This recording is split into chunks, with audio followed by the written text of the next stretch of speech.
Jina langu ni Leonia Fidelis, ni mhitimu wa stashahada ya uandishi na utangazaji wa habari katika chuo cha Ujiji Broadcasting Academy.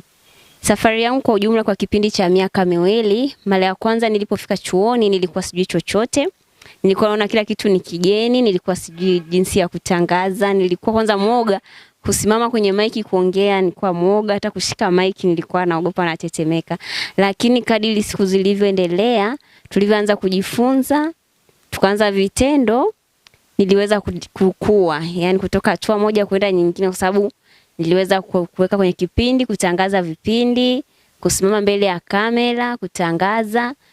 Kwa hiyo hatua yangu mwanzoni ilikuwa changamoto zilikuwepo, kwa sababu ilikuwa sio rahisi kusimama mbele ya kamera au kwenda kwenye studio za redio kutangaza, sababu ilikuwa ni yule uoga, yani bado nilikuwa naoga. Lakini mwaka wa kwanza, ile semester ya kwanza ilivyoisha, semester ya pili tulivyorudi sasa, kabla tujaenda field, kwa vitendo ndo vilikazana sana mpaka nilivyoenda field, nilirudi niko vizuri. Ujiji Broadcasting Academy, excellence is our signature.